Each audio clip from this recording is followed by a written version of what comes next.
මෙම පහන් කනුව ධර්මදේශනා පවත්වනු ලබන්නේ දේවාලේගම කන්දේගෙදර පොත්ගුල්ගල ආරණ්‍ය සේනාසන වාසී පූජ්‍ය කටුකුරුන්දී ඥානানন্দ ස්වාමින් වහන්සේ විසිනි. ආජීවස්නුක ශීලයේ සමාදන් වෙන නමස්කාරය කියන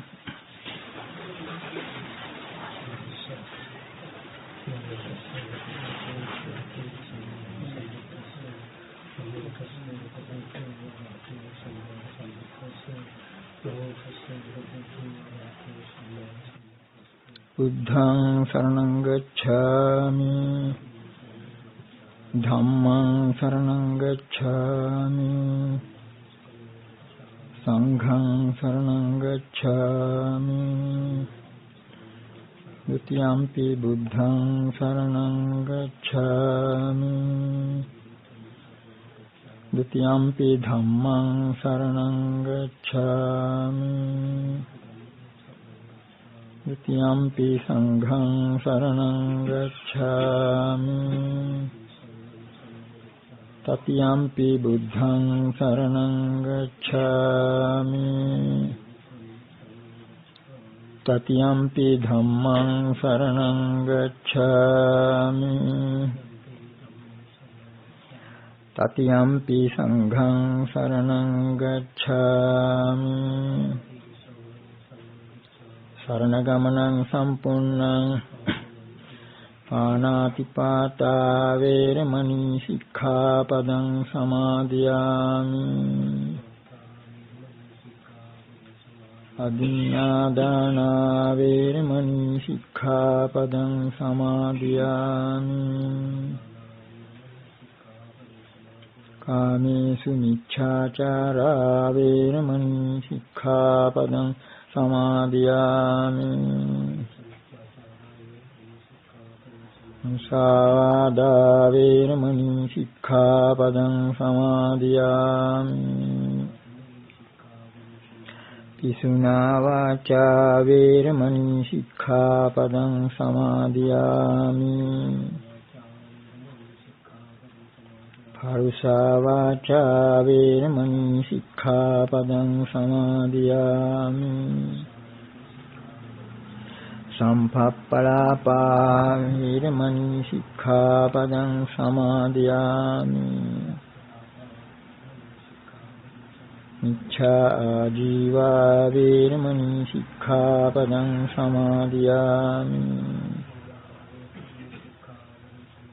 तिसरणेन सद्धिं आजीवट्ठमक शीलं धम्मं साधुकं सुरक्षितं कृत्वा अपमादेन सम्पादितव्यं समन्ता चक्रवालेषु अत्रा गच्छन्तु देवता सद्धम्मं मुनिराजस्य शृण्वन्तु सग्गमुखदं ධම්මස්සවන කාලෝ අයං භදන්තා ධම්මස්සවන කාලෝ අයං භදන්තා ධම්මස්සවන කාලෝ අයං භදන්තා නමෝ තස්ස භගවතෝ අරහතෝ සම්මා සම්බුද්දස්ස නමෝ තස්ස භගවතෝ අරහතෝ සම්මා සම්බුද්දස්ස නමෝ තස්ස භගවතෝ අරහතෝ සම්මා සම්බුද්දස්ස යං කිංචි දුක්ඛං සම්භෝති සබ්බං සංඛාර පංචයා සංඛාරාණං නිරෝධේන නත්ථි දුක්ඛස්ස සම්භවෝ ඒතමාදීනවං ඤත්වා දුක්ඛං සංඛාර පංචයා සබ්බ සංඛාර සමථා සංඥාය උපරෝධනා එවං දුක්ඛං හෝති ඒතං ඤත්වා යථා තථං සම්මන්දසා වේදගුණෝ සම්මදඤ්ඤාය පණ්ඩිතා අභිභුය්‍ය මාර සංයෝගං නාගච්ඡanti පුනම් භවಂತಿ සදහවත් පින්නතුනි, නිවනේ ශාන්ත ප්‍රණීත බව ප්‍රකාශ කෙරෙන පදමාලාවේ මුලටම සඳහන් වෙන්නේ සබ්බ සංඛාර සමතනම් වූ සියලු සංස්කාරයන්ගේ සංසිඳීමයි. අවිද්‍යාන්ධකාරය තුල සසර දුකට මුල පුරන්නේ සංස්කාරයි. මේ නිසා පටිච්චසමුප්පාද ධර්මයේ හරියාකාරව වටහා ගැනීමට සංස්කාර කියන වචනය තුල ඇති ගැඹුරු වූත් පුළුල් වූ අර්ථ සමුදාය හෙලිපෙහෙලි කරගන්න සිද්ධ වෙනවා. ඒකට මූලාරම්භයක් වශයෙන් අද අපි මේ 13 වෙනි පටිච්චසමුප්පාද දේශනාවට මාතෘකාව කරගත්තේ සුත්ත නිපාතයේ ද්වේතානුපස්සනා සූත්‍රයෙන් ගත්තු ගාථා තුනක්. කලිනුත් අපේ දේශනා තුනකට මේ ද්වේතානුපස්සනා සූත්‍රය මාතෘකා කරගත්තු නිසා සමහර විට මේ පින්වතුන්ට මතක ඇති ඒ සූත්‍රයේදී බුදුරජාණන් වහන්සේ අනුගමනය කළ දේශනා විලාසය, දේශනා රටාව ද්වේතාවක් වශයෙන්, අනුපස්සනා දෙකක් වශයෙන් ප්‍රස්තුත ධර්ම කාරණා ඉදිරිපත් කිරීම මේ සූත්‍රයේ විශේෂත්වයයි. දැන් මෙතෙන්දී බුදුරජාණන් වහන්සේ මේ සංස්කාර පිළිබඳ කතාන්තරය සංඝයා වහන්සේලාට මෙහෙම ඉදිරිපත් කරන්නේ. මහණෙනි, මනමින් ද්වේතානුපස්සනාවේ යෙදීමේ තවත් ක්‍රමයක් තිබිය හැකිදයි අසන අය ඇතොත් ඒ අයට තිබිය හැකියයි පිළිතුරු දිය යුතුය. කෙසේද තිබිය හැක්කේ කියලා ඔන්න ඊළඟට මෙහෙම ප්‍රකාශ කරනවා. යංකින් දුක්ඛං සම්භෝති සබ්බං සංඛාරපච්චය අයං ඒකානුපස්සනා. යම් තාක් දුකක් හට ගැනෙනව නම් ඒ සියල්ල සංස්කාර ප්‍රත්‍ය කරගෙන යනු මේ එක අනුපස්සනාවකි. සංඛාරානන්තේ වාසීස විරාග නිරෝධා නත්ති දුක්ඛස්ස සම්භව. සංස්කාරයන්ගේම නිරවශේෂ විරාග නිරෝධයෙන් දුක යට ගැනීමක් නැත. අයං ဒုတိ අනුපස්සනාව. මේක දෙවෙනි අනුපස්සනාව. එහෙම ප්‍රකාශ කළා ඒ අදහස වඩාත් පැහැදිලිව අර අපි කලින් සඳහන් කළ ගාථා තුنين බුදුරජාන් වහන්සේ සංඝයා වහන්සේලාට ඉදිරිපත් කළා බුද්ධ වචනයක් වශයෙන්. යං කිංචි දුක්ඛං සම්භෝති සබ්බං සංඛාරපච්චය සංඛාරාණං නිරෝධේන නත්ථි දුක්ඛස සම්භවෝ. යම් තාක් දුකක් ඇති වෙනවා නම් ඒ සියල්ල සංස්කාරපත්‍යනි, සංස්කාරයන්ගේ නිරෝධ වීමෙන් දුක හට ගැනීමක් නැත. ඊට මාදීනවං ඤත්වා දුක්ඛං සංඛාරපච්චය සංස්කාරපත්‍යයෙන් වන දුකෙහි මේ ආදීනෙ දැන සබ්බ සංඛාර සමතා සංඥාය උපරෝධනා එවං දුක්ඛක්ඛයෝ හෝති ඒතං ඤත්වා යථා තථං. සියලු සංස්කාරයන්ගේ සංසිඳ වීමෙන් සංඥාව වළක්වාලීමෙන් මේ හැටියටයි මේ විදියටයි දුක්ඛක්ෂය වෙන්නේ. මෙන්න මේ කාරණිය යථා තත ඇති තතු පරිදි දැනගෙන සම්මද්දසා වේද ගුණෝ සම්මදඤ්ඤාය පණ්ඩිතා සම්‍යක් දර්ශනය ඇති නියම විද්‍යාවේ පරතරයට ගිය පඬිතුයෝ මේ කාරණේ හරියාකාර තේරුම් අරගෙන අභිපුල්‍ය මාර සංයෝගං නාගච්ඡanti පුනබ්භවං. මායාගේ බන්ධනය ජය අරගෙන නැවත භවයකට පුනර්භවයකට එන්නේ නැත. ඔන්න එතකොට ගාථාවේ අර්ථය. එතකොට සංස්කාර පිළිබඳ කාරණේදී අපි ඉස්සෙල්ලාම කල්පනා කරලා බලන්න ඕන. සංස්කාර කියන වචනය පටිච්චසමුප්පාද ධර්මයේ දෙවෙනි තැනටයි යෙදලා තියෙන්නේ. අවිද්‍යාවෙන් පස්සේ. අවිජ්ජාපච්චය සංඛාරා කියලා මේ පින්නතුන් කොටිකුත් දන්නවා. අවිජ්ජාපච්චය සංඛාරා සංඛාරපච්චය විඥානං විඥානපච්චය නාම රූපං නාම රූපපච්චය සලආයතනං ආදී වශයෙන් අපි කොටිකුත් මේ පටිච්චසමුප්පාද ගැන කියනකොට ප්‍රකාශ කළා. එතකොට මේ සංස්කාර කියන වචනය බුදුරජාණන් වහන්සේම හඳුන්වලා දීලා තිබෙනවා. මේ සංස්කාර කියන්නේ එතන සංයුත් සංගයේ නිදාන සංයුත්තේ විභංග සූත්‍රයේදී බුදුරජාණන් වහන්සේම සංඝයා වහන්සේට හඳුන්වලා දෙනවා සංඛාරා කියන වචනේ නියම නිර්වචනය. කතමේච භික්ඛවේ සංඛාරා කාය සංඛාරෝ වචී සංඛාරෝ චිත්ත සංඛාරෝ. මහණෙනි, සංඛාරයන්ු කවරේද? කාය සංඛාරය, වචී සංඛාරය, චිත්ත සංඛාරය. මේ ඒක වචන බවක් මතක තියාගන්න. එතකොට මේ කාය සංඛාර, වචී සංඛාර, චිත්ත සංඛාර කියලා බුදුරජාණන් වහන්සේ ත්‍රිවිධ වශයෙන් දක්වූ මේ සංස්කාර ගැන වඩා පැහැදිලි විවරණයක් අපට ලැබෙනවා මදුම් සංගයේ චූල වේදාල සූත්‍රයේදී. ධම්මදින්නා රහත් මෙහිණින් වහන්සේ විසාක උපාසකතුමාගේ ප්‍රශ්නවලට පිළිතුරු වශයෙන් හොඳ ලස්සනට මේ කාරණය පැහැදිලි කරලා දෙනවා.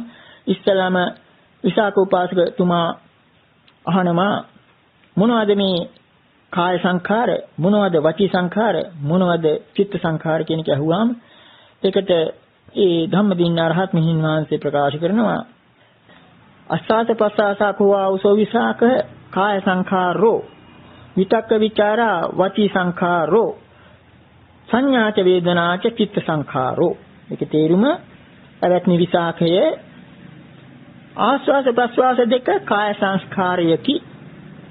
විතක්ක ਵਿਚාර දෙක වචී සංස්කාරයකි. සංඥා වේදනා කියන දෙක චිත්ත සංස්කාරයකි. ආයිමත් ඉතින් විසාක උපාසකතුමා අහනවා කෙසේද අපි මේ එකම සියල්ල පාලියෙන් නොකියුවත් අවශ්‍ය ටික විතරක් පාලියෙන් කියමු. ආර්යාවිනි කෙසේද මේ ආස්වාස ප්‍රස්වාස කාය සංස්කාරයක් වන්නේ? කෙසේද විතර්ක විචාර වචී සංස්කාරයක් වන්නේ? කෙසේද සංඥා වේදනා දෙක චිත්ත සංස්කාරයක් වන්නේ? ඔන්න එතකොට ඒ රහත් මෙහෙණින් වහන්සේ පිළිතුරු දෙනවා. අස්සාස පස්සාසා භෝ ආවසෝ විසාක කායිකා ඒතේ ධම්මා කායපටිබද්ධා තස්මා අස්සාස පස්සාසා කාය සංඛාරෝ. අවත්නි විසාකේ ආස්වාස ප්‍රස්වාස දෙක කායිකයි. මේ කියන දේවල් දෙක මේ ධර්ම කය පිළිබඳයි. එහෙම නැත්නම් කය හා සම්බන්ධයි. එම නිසා ආස්වාස ප්‍රස්වාස දෙක කාය සංස්කාරයකි. ඊළඟට ප්‍රකාශ කරනවා විතක්ක ਵਿਚාරා පුබ්බේකෝ ආවසෝ විසාක විතක්කෙත්වා ਵਿਚාරෙත්වා පච්ඡා වාචං බින්දති. තස්මා විතක්ක ਵਿਚාරා වචී සංඛාරෝ. ඔන්න එතන 아무තු දෙයක් කියනවා. අවත්නි විසාකයේ පුබ්බේ කියලා කියන්නේ කලින්ම විතර්ක ਵਿਚාර කරලා ඊට පස්සේ වචනයක් නිකුත් කරන්නේ. එම නිසා විතක්ක ਵਿਚාර දෙක වචී සංස්කාර. ඊළඟට සංඥාච වේදනාච ආවසෝ විසාක චේතසිකා ඒතේ ධම්මා චිත්තපටිබද්ධා තස්මා සංඥාච වේදනාච චිත්ත සංඛාරෝ. සංඥාවත් වේදනාවත් චෛතසිකයි. ඒ වාසිතහා සිත පිළිබඳ දේවල්. එම නිසා සංඥාවත් වේදනාවත් චිත්ත සංස්කාරයයි. එතකොට දැන් මේන් තේරුම් ගන්න පුළුවන් අපි සාමාන්‍යයෙන් සම්මත පටිසම්පාද විවරණය අනුව සැලකන්නේ මේ සංස්කාර වලින් තමයි පටිසන්ධි විඥානයක් සකස් වෙන්නේ කියලා. නමුත් මෙතනින් පෙන්වු කරන්නේ අමුතුම දෙයක්. මේ ආස්වාස ප්‍රස්වාස දැන් කවුරුත් දන්නවා මේ පින්නතුන් හුස්ම ගන්නට දිව්‍ය ලෝකේ යන්නෙත් නැහැ, පාපායට යන්නෙත් නැහැ. ආස්වාස ප්‍රස්වාස කියන එක කර්ම වශයෙන් සැලකිය යුතු දේවල් නෙමෙයි. නමුත් ආස්වාස ප්‍රස්වාස දෙක තමයි මේ සංසාර භව රැඟුමට පෙරහුරුව. මොකද ආස්වාස ප්‍රස්වාසයේ තමයි මේ පින්නතුන් දන්නවා උපදින අවස්ථාවේ වායු ගෝලයක් ටික කරන පළමුවෙනිම ගනුදෙනුව ආස්වාස ප්‍රස්වාසයයි. සියුම්ම උපාදානයත් ආස්වාස ප්‍රස්වාසයයි. ඒ වගේම මරණ අවස්ථාවේදී අන්තිම ප්‍රයත්නයත් ආස්වාස ප්‍රස්වාසයයි. එතකොට අපිට උපමාවක් වශයෙන් කියනවා නම් මේ පින සමාහිත අහලා ඇති මුහුදේ තියෙන හිම කන්දක උඩින් පේන්නේ වතුර යට තිබෙන්නේ 10න් 9ක්. උඩින් පේන්නේ 10න් එක කොටසක් කියලා කියනවා. ඒ වගේ අර අපි මේ ලොකුවට සලකන කර්ම කුසල කර්ම අකුසල කර්ම ආදී ඒවා උඩ තට්ටුව. මේ යට තට්ටුව තමයි ආස්වාස ප්‍රස්වාස. දැන් අපි අර කිව්වා හුස්ම ගත්තට අපායේ එහෙම යන්නේ නැහැ කියලා. නමුත් හොඳට හොඳ හුස්මක් අරගෙන පොල්ලක් අරගෙන කාටවත් තඩි බෑවොත් එතකොට අන්න අපාය යනවා. එතකොට මේ අපි කියන්න උත්සාහ කරන්නේ ආස්වාස ප්‍රස්වාසයේ මේ භව රැඟුමට යට තට්ටුව වගේ පෙරහුරුවයි කියලා කියමු. පෙරහුරුව වගේ. ඊළඟට ඒ වගේ තමයි විතක්ක ਵਿਚාර.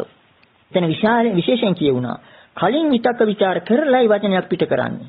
එයින් අපිට පේනවා අන්න අර කියාපු පෙරහුරුව කියන එක හරියට ගැලපෙනවා. නාට්‍යයක පසුබිමේ කරන සැරසිල්ල වගේ දෙයක් තමයි වචනයක් පිට කරන්න කලින් විතක්ක ਵਿਚාර වශයෙන් වචනයකට හිත යොදනවා. එහි හිත හසුරුවනවා කියන එකයි විතක්ක ਵਿਚාර කියන්නේ. ඒක කළායි වචනයක් පිට කරන්නේ. ඉතින් ඒනොත් විතක්ක ਵਿਚාර අර දැන් වචන වශයෙන් අකුසල කුසල ආදී ඒවා නෙවෙයි මෙතන තියෙන යටින් තියෙන විතක්ක ਵਿਚාර. ඒක නොපෙනෙනකොට. ඊළඟට සංඥා වේදනා පිළිබඳව එතනත් දැන් චිත්තය සිත කියන එක බුදුරජාණන් ප්‍රකාශ කරලා තියෙනවා. චිත්තේනේ චිත්තතරං කියලා තැන්වල. චිත්‍රයකටත් වඩා විචිත්‍රයි මේ සිත කියන එක. නමුත් මේ විචිත්‍ර සිත සකස් කරන්නේ සංඥාවත් වේදනාවත් විසින්. ඒක නිසා ඒකත් මූලික සකස් කිරීමක්. එතකොට ඒ අරැඳීමක් සකස් කිරීමක් පෙරහුරුවක් වගේ. ඊළඟට අපි කල්පනා කරලා බලමු මේ පෙරහුරුවට පසුබිම මොකක්ද කියලා. අවිද්‍යාවනේ. අවිද්‍යාපත්‍ය සංඛාරා.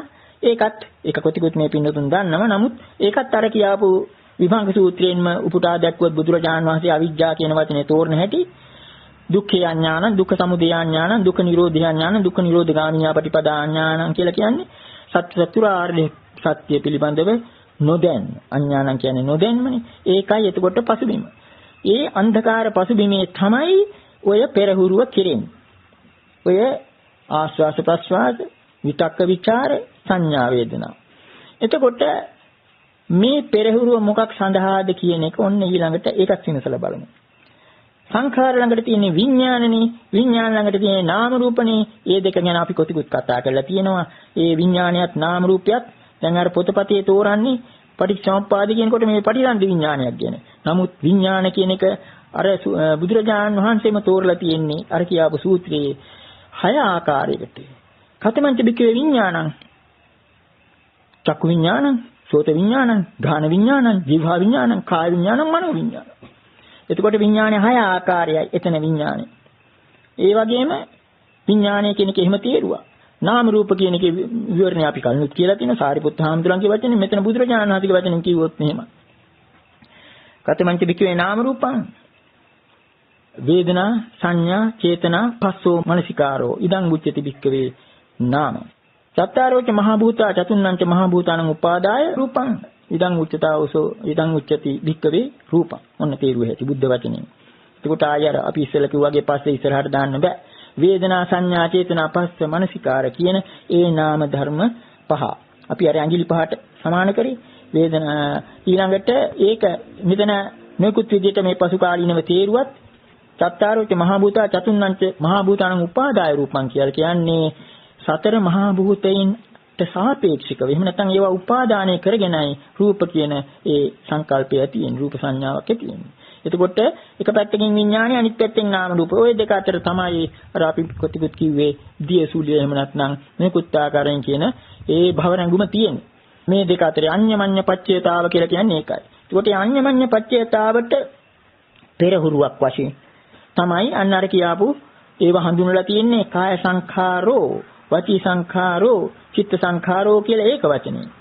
ඉතින් ඒ සංස්කාර ඒ විඥානයත් නාම රූපයත් අතර ඒ කෙරෙන අඤ්ඤමඤ්ඤ අන්‍යෝන්‍ය ප්‍රත්‍ය වශයෙන් කෙරෙන රංගපෑමේ අවසාන ප්‍රතිඵලය තමයි පංච උපාදානස්කන්ධයක් සකස් වීම.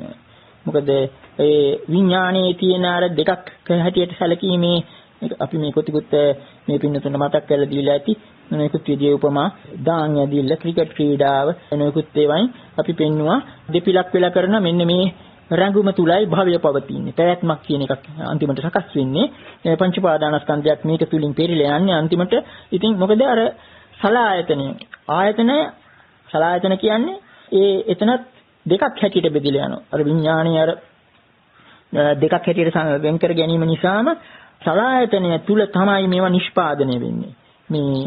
මේ භවයක් ගොතන භවයකට හේතු වන සංස්කාර ආදිය. ඉතින් ඊළාට මතක තියාගන්න ඕනේ මේ නාම ධර්ම අතර චේතනාව සඳහන් වීම විශේෂයි. ඉතින් අත් වශයෙන් බුදුරජාණන් වහන්සේට කලින් හිටි ඒ ධ්‍යාන වඩපු ඒ යෝගින් වහන්සේලාත් තීරුම් ගත්තා මේ කියාපු ආශ්වාස ප්‍රශ්වාස කියන ඒවා ඒක දුකක් බව. ඒ වගේම විතක්ක ਵਿਚාර දුකක් බව. සංඥා වේදනා දුකක් බව. ඒවා සංස්කාර හැටියට හිතලම නෙවෙයි. අවිද්‍යාවපතුමක් දන්නේ නැතත් ඒක ඒ ධානය වැඩි වීම තුලදී උන්ට තේරුණා ඒක ගොරෝසුයි කියලා. ඒක නිසා ඔවුන් මේ අහල් පින්නතුන්ට අපි කලිනුත් කිව්වා සීසෝ පැදිල්ලක හිටියයි කියලා. සීසෝ පැදිල්ල කිව්වේ අර ඔන්න බුද්ධ වචනයෙන්ම අපි කියමු ඊට කලින් බුදුරජාණන් වහන්සේ දක්වලා තියෙනවා අපේ බුද්ධ දේශනාව අනුව මේ සංසිඳීම් 6 වර්ගයක්. සංසිඳීම් 6 වර්ගයක්. ඒක කියනකොට ඔක තේරෙයි. මොනවද සංසිඳීම් 6? බුදුරජාණන් වහන්සේ ප්‍රකාශ කරනවා ප්‍රථම ධානයට සංවේදුණු කෙනාට වචනය සංසිඳිනවායි. දෙවෙනි ධානයට සංවේදුණු කෙනාට විතක්ක ਵਿਚාර සංසිඳිනවායි. තුන්වෙනි ධානයට සංවේදුණු කෙනාට ප්‍රීතිය සංසිඳිනවායි. හතරවෙනි ධානයට සංවේදුණු කෙනාට ආස්වාද ප්‍රස්වාසය සංසිඳිනවායි. සංඥා වේදිත නිරෝධ සමාපත්තියට සංවේදුණු කෙනාට සංඥාවත් වේදනාවක් නිරුද්ධ වෙනවායි. අවසාන වශයෙන් කියනවා ක්ෂීණාශ්‍රව භික්ෂුවට රාගයත් සංසිඳනවා, ද්වේෂයත් සංසිඳනවා, මෝහයත් සංසිඳනවා. ওই විදිහට පස්සද්ධි කියලා කියන සංසිඳීම් 6ක් බුදුරජාණන් වහන්සේ දක්වලා තියෙන සංගීත. ඉතින් මේවා අතුරින් අර අතීතයේ යෝගීන් ওই විදිහට ඒ ධ්‍යාන තුලින් වචනය විතක්ක ਵਿਚාර ආස්වාස ප්‍රස්වාස ඕවා සංසිඳෙමින් ගිහිල්ලා ඔන්න එක තැනකට පැමිණියා. උන්ට ප්‍රශ්නය වුණේ සංඥාවේ මිදීම පිළිබඳ ගැටලුව. ඒකනේ අපි අර කිව්වේ සීසෝ පැදිල්ල කියලා. උන් අන්තිමට ගිය කෙලවර තමයි නේව සංඥා අනා සංඥායතන. ඒක දක්වන්නේ පංචත්තේ සූත්‍රයේ මැදුම් සංගී සංඥා රෝගෝ සංඥා ගණ්ඩෝ සංඥා සල්ලං අසංඥා සම්මෝහ ඒතං සන්තං ඒතං පනිතං නේව සංඥා නා සංඥා. ඒ කියන්නේ උන්ට තේරුණා සංඥාව රෝගයක් ගඩක් උලක්. නමුත් සංඥාව නැතිවීම මෝහය. සංඥාව අතාරින්න බයයි. අන්න ඒක නිසා තමයි සීසෝපදිමින් හිටියේ නේව සංඥා නා සංඥා. ඒක නිසා හොඳයි මේක ශාන්තයි සංඥාවක් නැති සංඥාව නොවන්නේත් නැති සත්‍යයක් කියලා. නමුත් එයින් එහාට ගිය හැටි අපි මීට කලින් පවත්වපු දේශනාවක් අහම්පු පින්නතුන්ට මතක ඇති. පොට්ටපාද සූත්‍රය කියන මහා පුදුම දේශනාව දීඝනිකාය. ඒකෙදි පෙන්වුම් කළා. ඒ අනිකුත් ශ්‍රමණ බ්‍රාහ්මණින් බුදුරජාණන් වහන්සේ ඉල්ල හිටියා. කොහොමද මේ සංඥා අபிසංඥා නිරෝධය වෙන්නේ? මේ අවස්ථාවේ බුදුරජාණන් වහන්සේ පෙන්වුවා කොහොමද වෙන්නේ? අන්න චේතනාවත් අතහැරිය අවස්ථාව. ඒක කලින් කියුණා. මේ පින්නතුන්ට මතක ඇත්නම් ඒ යම් භික්ෂුවක් දැන් මොකද ඔය යෝගින්ට වුණ සිද්ධිය මේකයි. පටලැවිල්ල මේකයි. ඔවුන් දැන් සාමාන්‍යයෙන් අපි හිතන්නේ නැති කිංචි කියන්නේ කිසිවක් නැත කියන එකනේ. ඉතින් බලන්න කොයිතරම් පුදුමද මේ සංසාරයේ මේ භවයට තියෙන ඇල්ම කියලා කිසිවක් නැත කියන එක දෙයක් කරගත්තා. කිසිවක් නැත කියන එක දෙයක් කරගෙන ඒක ධාන ඒක අමුතුම සමාපත්තියක් කරගෙන ඉතින් ඒක ඒ සමාපත්තියේ විපාක මොකද්ද? ගිහිල්ලා ලගින්න වෙන බ්‍රහ්ම ලෝකවල. නමුත් ඊට එහාට උන්ට යන්න බැරි වුණා. මොකද අර අවිද්‍යාව සංස්කාර ගැන අවබෝධයක් නැති නිසා. නමුත් අන්න බුදුරජාණන් වහන්සේ පොට්ටපාද සූත්‍රයේ දැක්වුවා අපි කලින් කියලා තියෙනවා යම් භික්ෂුවක් දෙන්ට ආවට පස්සේ ආකින්චඤ්ඤායතනයට ආවට පස්සේ ඊළඟට කල්පනා කරන පුදුම විදිය වචන ටිකක් සඳහන් වෙනවා. චේතේමානස්ස මේ පාපියෝ අචේතේමානස්ස මේ සෙය්‍යෝ යන්නුනාං මෙචේතියං නාදි සංකරියං. මම මේ චේතනාව පාවිච්චි කරොත් මේ අවස්ථාවේදී ඒක නරකයි. චේතනාව නොකර හිටියොත් හොඳයි. මොකද ඒක ඕලාරිකයි කියලා ඊළඟට හිතර මම මේ චේතනා නොකර ඉන්න ඕන. සංස්කාර උපදවන්න නැතුව ඉන්න ඕන. එහෙම කියලා ඒ අදිෂ්ඨානය තුලින් තමයි අන්තිමට නිරෝධය ස්පර්ශ කරන්නේ. සංඥා වේදිත නිරෝධය. ඉතින් මේන් අපිට පෙන්눔 කරනවා අපි ඇත්ත වශයෙන්ම මට කියන්න හොඳ නෑ ඒක බුද්ධ දේශනාවක් කියලා. අපි අර ඇඟිලි පහේ උපමාව මේ පින්නතුන්ට කිව්වේ අර වේදනා සංඥා ආදී තේරුම් කරන්නයි. එතන ඒ කිව්ව උපමාව යම් වටිනකමක් තියෙනවනම් අපි කිව්වා වේදනාව කියන්නේ වේදනාව සුළඟිල්ලක් කිව්වා. සංඥාව මුදු ඇඟිල්ලක් කිව්වා. මැදඟිල්ල හිතුවක්කාර මැදඟිල්ල තමයි චේතනාව. අන්න එතකොට අර චේතනාවත් සංසිඳෙව් මැදඟිල්ලත් අකුලගත්තු අවස්ථාවේ තමයි නිරෝධය ස්පර්ශ කරන්නේ. ඊට පස්සේ ස්පර්ශ කරන්න වෙන්නේ දෙයක් නෙවෙයි. නිවනේ කියලා කියන්නේ අනිමිත්ත, අපනිහිත, ශුන්්‍යත. අනිත්‍ය දුක්ඛ අනාත්ම ත්‍රිලක්ෂණ අන්තිම කෙලවර. නිවන කියලා කියන්නේ ඒකයි විමුක්ෂ කියලා කියන්නේ. එතකොට මේ අවස්ථාව ඒ නිරෝධයට වැටිලා නැගිටිනකොට මානසිකාරයට ගොදුරු වෙන්නේ අනිමිත්ත භාවය. අපනිහිත කියලා කියන්නේ ප්‍රේණියක් නැති බව, නිමිත්තක් නැති බව, ඒ කියන්නේ ප්‍රනිධියක් නැති බව, ඊළඟට ආත්මයක් නැති, ප්‍රයත්නයක් නැති තත්ත්වයේ ශුන්‍යතාව. ඔන්න ඔය විදිහට සාමාන්‍යයෙන් තේරුම් ගන්න. ඉතින් අර ඔය ගැඹුරු තමයි යෝගීන්ට තේරුන්නේ නැති බුදුරජාණන් වහන්සේ මතු කර දුන්න විශේෂ පණිවිඩය ලෝකෙට. නමුත් මෙන්න මේ ආදී සංස්කාර ගැන කතා කරන නිසා තව ටිකක් කාල වේලා ඇති හැටියට තව කියන්න බලමු. ඉතින් මෙන්න අර මුලින් කියාපු හිම කණ්ඩේ යටටට්ටුව වගේ සියුම් ඒ සංස්කාර හඳුන්වලා තියෙන ඒක වචනින්. එතකොට ඒ සංස්කාර පෙරහුරු ඒ සංස්කාර කියන පසුබිම තුල විඥානයත් නාම රූපයත් අතර භව රැඟුමක් ඇති වෙනවා. ඒ භව රැඟුම තමයි අපි නොයෙකුත් ආකාරයෙන් නොයෙකුත් උපමා වලින් පෙන්වුවේ. අර දාම්මැදිලි පමණක් නෙවෙයි ඊළඟට අර නාසිසස්ගේ වතුරත් එක කරපු ප්‍රේම ජවනිකා ඒ හැම එකකින්ම අන්තිමට පංච උපාදානස්කන්ධයක් එකතු වෙනවා. එහෙම සලකා ගන්න. ඒකට මේ පංච උපාදානස්කන්ධය ගැන කියනකොට ඔන්න අමුත්තක් එනවා. පංච උපාදානස්කන්ධයේ එතනක් තියෙන සංස්කාර හැබැයි බහුවචනේ. ඔන්න ඔය ටික තමයි පටලවා ගන්න. ඊටාම ගැඹුරු ටිකක් මේ. උගක් දෙනා මේ පටිච්චසමුප්පාද පිළිබඳව පටලවා ගන්න තැන. ඒකට අවසානයේ ප්‍රතිඵලයේ පංච උපාදානස්කන්ධය. එතකොට දැන් අපි හිතා ගන්න ඕන අර අවිද්‍යාව කියලා කිව්වේ චතුරාර්ය සත්‍ය පිළිබඳ නොදැනීමනේ. ඒ නොදැනීම නිසා තමයි අන්නර ආස්වාස ප්‍රස්වාස ආදී ඒ සංස්කාර ඇතුළතින් ඇති වෙන්නේ. එහි ඊළඟට අවිද්‍යාව නිසාම විඥාණයෙන් විඥාන නැමැති මායාවෙන් පෙන්눔 කරනවා විඥාන නාම රූප දෙකේ ඒ දෙපිලක් වෙලා ඊට පස්සේ යනවා යම් කිසි රංගුමක්. ඒ රංගුමේ අවසාන ප්‍රතිඵලය හැටියට රූප ගොඩක් එකතු වෙනවා, වේදනා ගොඩක් එකතු වෙනවා, සංඥා ගොඩක් එකතු වෙනවා, සංස්කාර ගොඩක් එකතු වෙනවා, විඥාන ගොඩක් එකතු වෙනවා. එතකොට අන්න ඒවා සංකත සංඛාර කියලා තේරුම් ගන්න ඕන. එතන බහුවචනෙන් ඒ සංස්කාර කියන වචනේ පවා එතන ඒ පංච උපාදානස්කන්ධයේ සංඛාරා කියන්නේ මොකද්ද කියන එක ඒත් බුදුරජාණන් වහන්සේම දක්වලා තියෙනවා. කතමාති භික්ඛවේ සංඛාරා චෛමේ භික්ඛවේ චේතනාකාය රූප සංචේතන, ශබ්ද සංචේතන, ගන්ධ සංචේතන, රස සංචේතන, පොට්ටබ්බ සංචේතන, ධම්ම සංචේතන. එතන පංච උපාදානස්කන්ධයේ සංඛාරා කියන එක බුදුරජාණන් වහන්සේ තෝරන්නේ කොහොමද? අර කියාපු අර වචී සංඛාර විදිහට නෙවෙයි. ඒවා තෝරන්නේ චේතනා කාය කියන්නේ පින්නතුනි කාය කියලා කියන්නේ සමූහයට. එතකොට චේතනා කාය කියන්නේ චේතනාවල් 6 වර්ගයක් තියෙනවා. රූප සංචේතන, රූපය පිළිබඳව ඇති කරගන්න රූපය මුල් කරගත්තු චේතනාව. ඒ වගේම සද්දය මුල් කරගත්තු චේතනාව. අනිත්‍යව හිතාගන්න මේ සලආයතන ආශ්‍රයෙන්. එතකොට අන්නේ චේතනා තුලින් තමයි මේ සංස්කාර එකතු වෙන්නේ. ඒවා සංකත සංකාර කියලා කියන්නේ ඒවා සකස් කරපු දේවල්. එතකොට දැන් පෙර අපි දන්නවා නාට්‍යයක පසුබිමේ කිරණ සැරසිල්ල වගේ තමයි ආස්වාස ප්‍රස්වාස විතක්ක ਵਿਚාර සංඥා වේදනා. ඒවායේ අවසානයේ අර වේදිකාවට ආවට පස්සේ ඒ භව රැඟුමේ අවසාන ප්‍රතිඵලය තමයි ඒක පංච උපාදානස්කන්ධය. මේ බවත් හොඳට හෙළි වෙනවා මහා සලායතනික සූත්‍රයේ දක්වනවා මේ පංච උපාදානස්කන්ධය එකතු වෙන හැටිත් කිවි යන හැටිත් වචන දෙකක් යොදනවා උපචය අපචය කියලා. ඒ ආයතන 6 බුදුරජාණන් වහන්සේ ප්‍රකාශ කරනවා සලායතනයේ ඇස පිළිබඳව රූපය පිළිබඳව ඒ දෙක නිසා තියෙන විඥානය පිළිබඳව එයින් නැති වෙන සම්පස්ය පිළිබඳව ඒ නිසා තියෙන වේදිත පිළිබඳව ඒවා යථාභූත වශයෙන් තේරුම් ගත්තේ නැත්නම් ඒ තුලින් ඇලීම් ගැටීම් මුලාවීම් ඇති වෙලා අපි කෙටියෙන් කියනවා නම් ඒ ඇතිවීමේ ප්‍රතිඵලයක් වශයෙන් උපාදානස්කන්ධ පහක් එකතු වෙනවා. යම් කිසි අවස්ථාවක ඒ සිද්ධි සමූහයේ ඒ පුද්ගලයා මේ මගේ රූපයයි, මේ මගේ වේදනාවයි, මේ මගේ සංඥාවයි, මේ මගේ සංස්කාරයි, මේ මගේ විඥානයයි කියලා එහෙම ගන්නවා. මේ කාරණේ ඉතාමත්ම පැහැදිලි වෙන මහ ගැඹුරු සූත්‍රයක් තියෙනවා සංයුත් සංගයේ කජ්ජනී සූත්‍රය නම. ඒ කජ්ජනී සූත්‍රයේ ආරම්භයේදී බුදුරජාණන් වහන්සේ මෙන්න මෙහෙම ප්‍රකාශ කරනවා. මහණෙනි යම්තාක් ශ්‍රමණ බ්‍රාහ්මණීන් තම තමන්ගේ අතීත ආත්ම මෙනෙහි කරානම් සිහි කරානම් ඒ සිහි කරේ එක්ක පංච පාදානස්කන්ධයම මුල් කරගෙන එහෙම නැත්නම් එයින් එකක් දෙකක් හෝ මුල් කරගෙන. එහෙනම් එයින් එකක් මුල් කරගෙන. එතකොට ඔවුන්ගේ ඒ අතීත භව පිළිබඳ අවබෝධය පිරිසිදු නැති බව බුදුරජාණන් පෙන්වුම් කරන්නේ.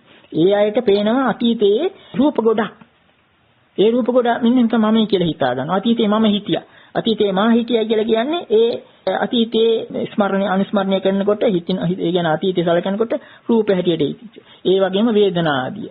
එයින් අපිට පේනවා අන්න අර සංකතගතාව. ඉතින් එහෙම කජ්ජනී සූත්‍රය එහෙම ආරම්භ කළා. ඔන්න බුදුරජාණන් වහන්සේ ඊළඟට මහ පුදුම විග්‍රහයක් දෙනවා. මේ එක එක වචනය පිළිබඳව නිරුක්ති වශයෙන් ඒක අත් වශයෙන්ම ගැඹුරුයි මේ පින්නතුන් කල්පනා කරලා බලන්න ගැඹුරුයි කිව්වට බය වෙන්න එපා. මෙතන බුදුරජාණන් වහන්සේ මහා පුදුම දේශනාවක් දෙන කරන්නේ. රූප කියන එක. දැන් අපි කියවනේ රූපය කියන එක උපාදානස්කන්ධයක් වශයෙන් සැලකනකොට උපාදානය කියන්නේ අල්ලගත්තු ගොඩක්. ග්‍රහණය කිරීමේදී දැන් අපිට මේ කොටිකුත් කියන්නේ නැති සාමාන්‍ය ලෝකයා තුල තියෙන ඝන සංඥාව. සක්කාය දිට්ඨිය තුල තියෙන ඝන සංඥාව. සත් කාය කියන වචනයම හිතලා බලන්න. සත් කාය කියලා කියන්නේ සත් කියන්නේ තියෙනවා, කාය කියන්නේ සමූහය. එතකොට සමූහයම තියෙනවායි කියලා හිතාගෙන. මම ඉන්නවා කියලා ඔය අනන්‍යතාව ඔප්පු කරන්න පෙන්වු කරන රූපේ තියෙන්නේ මොනවද? අර ඒ රූප ගොඩක් එකතු කරලා ගත්ත එකක් නේ. අන්න ඒ වගේ අනිත් ඒවාත් එහෙමයි. ඉතින් මෙන්න මේ එක එක ස්කන්ධ ඊළඟට අපි මේ පින්නතුන් කොටිකුත් අහලා තියෙන උපමාව අපි මතක් කරමු. රූපය පෙන පිඬුවක් බව දන්නවනේ. ඒක කියලා තියෙනවනේ. බුද්ධ වචනේ හැටියට ගත්තොත් ඒ පෙන පිඬුව ඊළඟට වේදනාව දිය විගුල අපි එහෙම ගනිමු කෙටියෙන්. ඊළඟට සංඥාව මිරිඟුව. සංස්කාර කෙසෙල් කඳ. ඔබතුකුත් කියලා තියෙනවා විඥානයේ මායාව. මොකද මේවා මේ හැම එකකම මේවට සංකත සංකාර කියන්නේ මේවා රවටන සුළුයි. රවටන සුළු බව පෙන්වුම් කරන්න තමයි උපමා යොදලා තියෙන්නේ. පෙන පිඬක් සුදු පෙන පිඬක් ඈතදී පෙන්නේ ගලක් වගේ. කිට්ටුවට ගිහිල්ලා බලනකොට පරීක්ෂාකාරීව බලනකොට කිට්ටුවට ගිහිල්ලා බැලුවොත් පෙන පිඬ බව වැටහෙනවා. නියම පෙන පිඬක් වගේ. නමුත් රූපේ සාමාන්‍ය ලෝකයට තේරෙන්නේ. ඒ වගේම වේදනාව. දිය විබුලක් කිව්වේ මොකද? ওই සබම් බෝලයක් වගේ පිම්පිලා යනකොට ඒකේ තේරෙන්නේ ඊට පස්සේ නමුත් බිඳුනට පස්සේ අරක ලං වුණාට පස්සේ රූපය තේරෙනවා පෙන පිටක් බව. බිඳුනට පස්සේ තේරෙනවා වේදනාදී බිඳුලක් බව.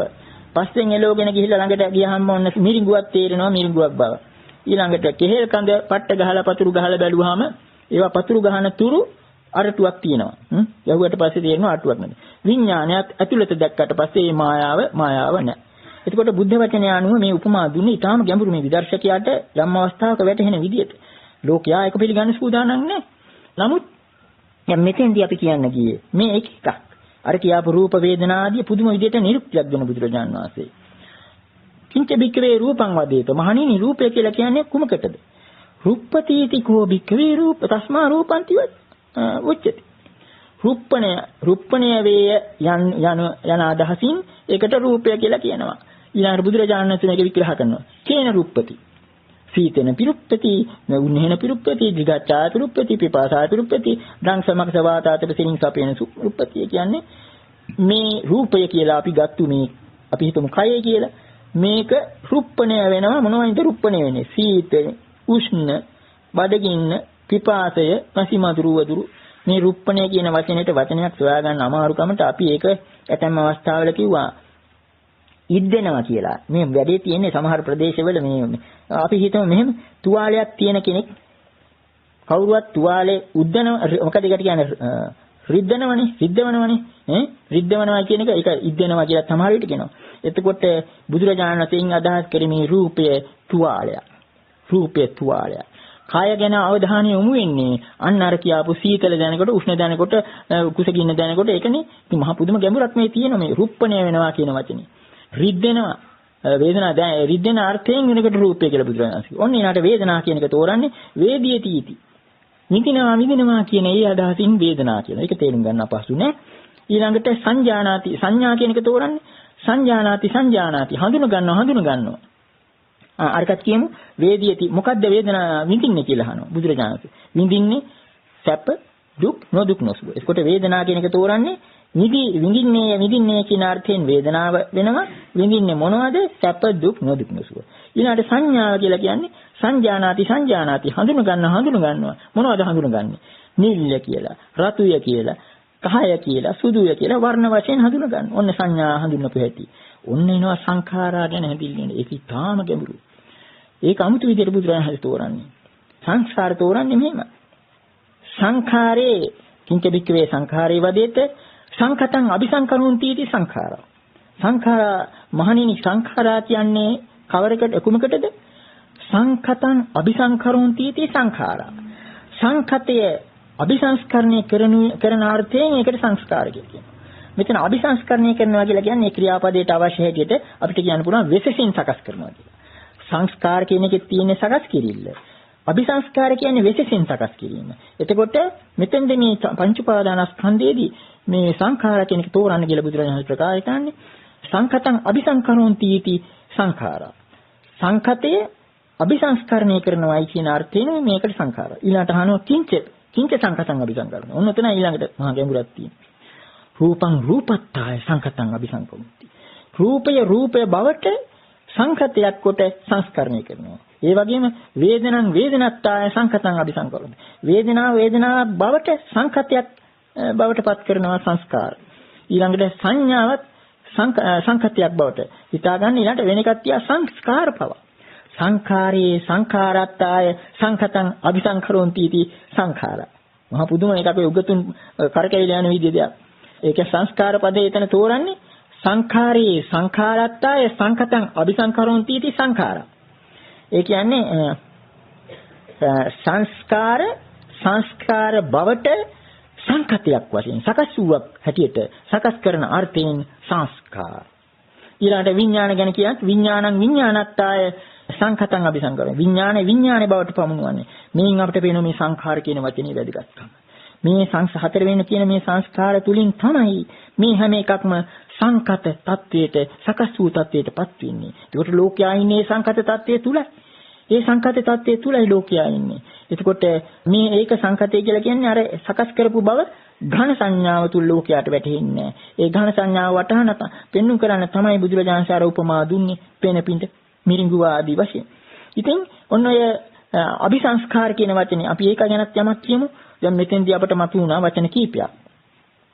චේතනා, සංචේතන, ඊළඟට සංඛාර, අபிසංකාර, ওই විදිහට ඊළඟට සංඛත, අනිත් පැත්තෙන් තියෙන අසංඛත. අපි මේ වචන ගැනත් යමක් කියමු. චේතනා කියන වචනේ ඒකෙත් අපි නිරුක්ති වශයෙන් බැලුවොත් චේතනා කියලා කියන්නේ එකතු කිරීම. එකතු කරනවා.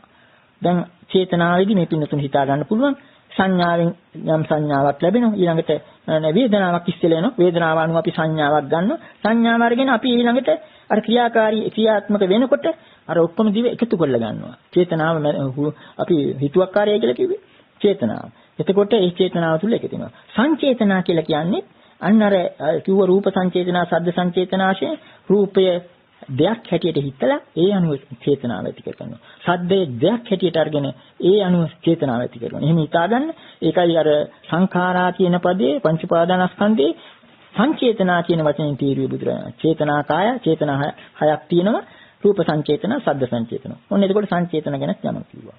ඊළඟට හිතාගන්න දැන් සංඛාර කියන එක අපි බලින්ම කියලා තියෙනවනේ සකස් කිරීම.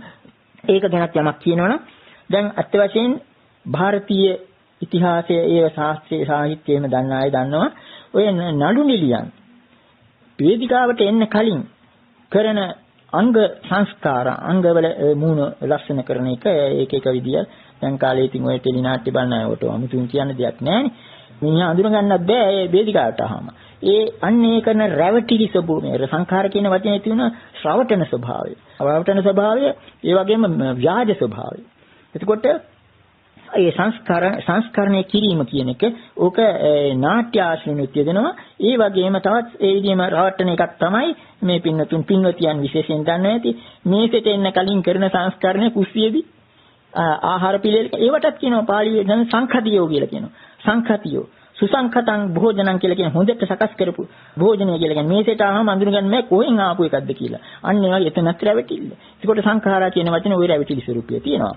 ඉතින් ඒකෙන් එහෙම රවටන විදියට හදපු දේ කියන එකයි සංඛත කියලා කියන්නේ. සකස් කරන ලද්ද. ඒක තවත් ඒකට එහෙම් පිටින්ම රැවටෙනවා සංඛතේ. අபிසංඛතං කියලා ඔය ආදී කියන්නේ එයින් සකස් කරන කියන අර්ථයෙන්. ඒකට ඊළඟට අபிසංස්කාර කියන වචනේ ඒක ටිකක් ගැඹුරු අර්ථයක් තියෙනවා එතන. අபிසංස්කාර කියන එක අපි තව විදිහකට තෝරන්න බලමු. ඇතැම් ඒත් අපි සූත්‍ර දේශනා ආශ්‍රයෙන්මයි මේ නිරුක්ති දෙන්නේ. ඇතැම් තැනක තියෙනවා ඔන්න පබ්බජ්ජාභි සංඛාරෝ කියලා කියන්නේ යම් කෙනෙකුට පැවිදි වෙන්න උත්සුක වීම. පැවිදි බවට උත්සුක. මට කොහොම හරි පැවිදි වෙන්න ඕන කියලා. අපි දැන් සිංහල ව්‍යවහාරය කියන්නේ තදියම කියලා. අන්න ඒත් වරදක් නෑ. පැවිදි වෙන්න තියෙන තදියම. අමුයෙන් කිව්වොත් නේ පබ්බජ්ජාභි සංඛාරෝ. ඒක විතරක් නෙවෙයි ගමිකාභි සංඛාරෝ කියලා. තෝරන යමකට ගමනකට යන්නෙම මට නොගිය බෑ කියලා හිතුවොත් අන්න ඒකට ගමිකාභි සංඛාරෝ. මොකද ඒ තදියම තුල ඒ උත්සුකභාවය තුල ඉබේටම යවෙනවා. ඔන්න ඒක ඒ කිව්වේ සමාධියෙන්. ඔන්න නමුත් බුදුරජාණන් වහන්සේගේ දේශනාවක් තියෙනවා. පචේතන රතකාර වර්ගයේ පුදුම උපමාවක් යොදලා තියෙනවා. ඒකේ උපමාව ආශ්‍රයෙන් අපි මේ නිරුක්තිය ගත්තොත් මෙහෙම තියෙනවා. මේ පචේතන රජුණන්ගේ රියදුරා බොහොම දක්ෂ රියදුරා නෙවෙයි. රථ අපි කියමු වඩුවා. රිය වඩුවා.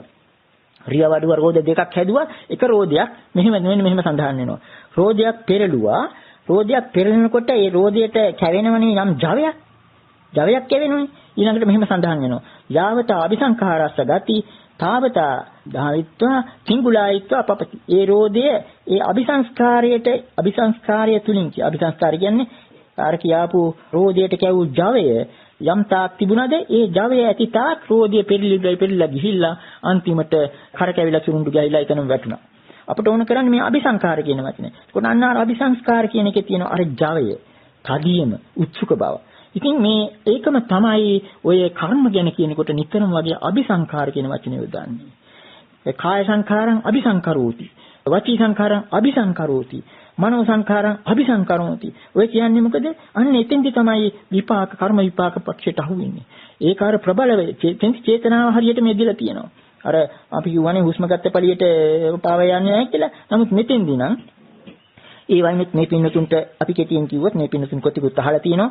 පින් පව් ඒවා පිළිබඳව ධර්මයේ සඳහන් පුඤ්ඤාභි සංඛාර, අපුඤ්ඤාභි සංඛාර, ආනිඤ්ඤාභි සංඛාර කියලා අභිසංස්කාර තුන් වර්ගයක් තියෙනවා. පුඤ්ඤාභි සංඛාර කියලා කියන්නේ දිව්‍ය ලෝක, මනුෂ්‍ය ලෝක ආදී උපතින් හේතු වෙන ඒ සංස්කාර තුලින්, ඒ සංස්කාර ශක්තිය තුලින් ඊළඟ භවයක් සකස් වෙනවා. හොඳ භවයක්. අපුඤ්ඤාදි සංඛාර තුන අපාය ආදී තැන්වල උපතිනවා. ඊළඟට ආනින්ජාදි සංඛාර කියන එක ගැඹුරු කාරණා. ඒක ධාන සිත හා සම්බන්ධ එකක්. ආනින්ජ කියලා කියන්නේ ඒකට ආනින්ජ කියන්නේ නොසෙල් වෙන බව. ඒකට නොසෙල් වෙන බවත් හිතලා බලන්න නොසෙල් වෙන බව පවා ඒකත් ජවයක්. ඒකත් ජවයක් වෙන හැටි උපමාවකට කිව්වොත් දැන් මේ පින්නතුන් දන්නවා ළමයි එහෙම දන්නවා බමර කරකවනවා. බමරයක් ගහන්නේ කොහොමද? අර නූල මේක කරලා ගහතලා ඇරියට ඒකේ ජවය තුල බමරය කෙලින් හැබැයි කරකැවෙන. බමරය කෙලින් කරකැවෙන. අන්න ඒ වගේ තමයි හිතා ගන්න ඔය අරූප ආදී අරූප ලෝකවල කල්ප ගණන් ඒ ධානය තුලින් ගහපු බමර තමයි ඒ කට්ටිය කල්ප ගණන් විඳින්නේ. හිතන්න කොයි තරම් භයානක සංස්කාර කියලා. සංස්කාර වල භයානකත්වය ඒක පේනවනේ. මේ නරක පවක් කරේ නෑ. නමුත් බ්‍රහ්ම ලෝකෙ ගිහිලා අන්තර බමරේ වගේ කරකැවි. ඒකට තමයි ආනින්ජාපි සංකාර. ඉතින් ඔන්නෝම සලකා ගන්න මේ හැම එකකින් පේන්නේ මේ සංස්කාර වල භයානකත්වය. අපි මේ වෙලාව හැටියට කිව්වොත් ඊළඟට ටිකක් කල්පනා කරලා බලන්න. මේ කිව්ව භයානකත්වය යගේම දුක් ස්වභාවය. බුදුරජාණන් ප්‍රකාශ කළා තියෙනවා. මෙහෙම ප්‍රකාශ කළා තියෙනවා ඇතම් තැන්වල දැන් විගච්ඡා පරමාරෝග සංඛාර පරමා දුක්ඛ ඒතං ඤත්වා යථා භූතං නිබ්බාණං පරමං සුඛං. ඒකත් අපිට කලින් අවස්ථාවක දේශනාවකදී අපි පෙන්නලා තියෙනවා ඒ පහන් කනුව දෙසුමකදී. විගච්ඡා පරමාරෝගා කියලා කියන්නේ මොකක්ද? විගච්ඡා කුසගින්න විගච්ඡා කියන්නේ කුසගින්න ලොකුම රෝගය කිව්වොත් වෛද්‍යවරු ඔකට විරුද්ධ වෙනවා. මෙතන පරම කියලා කිව්වේ දැන් කාලේ ලොකුම රෝගී කියලා කියන්නේ මේ මෑත තියෙන කාටත් පේන ඔය නොයෙකුත් විදිහේ දැන් කාලේ තියෙන ඔය විවිධාකාර රෝග. නමුත් මේ ඔක්කොම රෝග සංසිඳුවට පස්සේ ඉතිරි වෙන අන්තිම කෙලවර තියෙන රෝගය තමයි කුසගින්න. ඉබේ කෙඳිරි ගෑවෙන ලෙඩකි බඩගිනි කිව්වේ ඒකනේ. බඩගින්න වැඩිනවා ඉබේ කෙඳිරි ගෑවෙන ලෙඩක් නෑ වෙන. අන්න ඒක හිතා ගන්න විගච්ඡා පරමාරෝගා කිව්වේ ඒවල්. ඒ වගේම තමයි සංඛාර පරමා දුක්ඛ. එතනත් ගැඹුරක් තියෙනවා. අපි මේ දුක් කියලා කෑ ගහන්නේ. මේ බාහිරව උඩින් තියෙන දුක ටිකට තමයි අපි මේ දුකේ කියලා කෑ ගහන්නේ. ඒක කොයිතරම් ගැඹුරුද කියන අන්න අර බමරේ කතාවෙන් හිතා ගන්න. සංඛාර පරමා දුක්ඛ කිව්වේ. අනිත් ඔක්කොම දුක් ජයගත්තට පස්සේ ඉතුරු වෙන ටික තමයි සංස්කාර දුක. ඒ සංස්කාර තුලින් තමයි අර බමරේ කරකැවෙන්නේ. ඔන්න භාවය ගෙනියන්නේ ඕකනේ. හිතා ගන්න. එතකොට සංඛාර පරමා දුක්ඛ ඒතං ඤත්වා යථා භූතං මේ කාරණේ හරියට තේරුම් ගත්තා නම් නිබ්බාණං පරමං සුඛං. නිබ්බාණ කියන එක අපි පෙන්වන්නේ මුලින් පටන් ගත්තේ කොහොමද? නිවනේ ශාන්ත ප්‍රණීත බව පෙන්වන මුල්ම වචනේ සබ්බ සංඛාර සමත. ඒක කොයිතරම් ගැඹුරුද? එතකොට අර කියාපු අර කුසල අකුසල සංස්කාර අபிසංස්කාර පමණක් නෙවෙයි. ආස්වාද ප්‍රස්වාසයත් සංසිඳෙනවා. විතක්ක ਵਿਚාරත් සංසිඳෙනවා. සංඥා වේදනා දෙක සංසිඳෙන්න ඕන. සංසාරේ භවයෙන් ගැලවෙන්න. භව තෘෂ්ණාව තියෙන තාකෝක ලෝකේ අර්ථයෙන්නේ. ඒකට ඊටාම් වටිනා සූත්‍රයක් බුදුරජාණන් ප්‍රකාශ කරලා තියෙනවා. එකක් ගැඹුරු එකක් සංචේතනා සූත්‍රය කියලා සංයුත්තංගේ සඳහන් වෙනවා. මෙන්න මෙහෙමයි ප්‍රකාශ කරන්නේ. ඒක මහා අමුතුම විදිහේ දේශනා බුදුරජාණන් ප්‍රකාශ කරන්නේ. කායවා භික්කවේ සති කාය සංචේතනා හේතු uppajjati ajjhattan sukha dukkha. වාචායවා භික්කවේ සති වචී සංචේතනා හේතු uppajjati ajjhattan sukha dukkha. මනේවා භික්කවේ සති මනෝ සංචේතනා හේතු uppajjati ajjhattan sukha dukkha. අපි කෙටියෙන් ඒක මේ අවස්ථාවේ තේරෙන මට්ටමකට ගන්න බලමු. මේ අමුතු දේශනා බුදුරජාණන් ප්‍රකාශ කරන්නේ.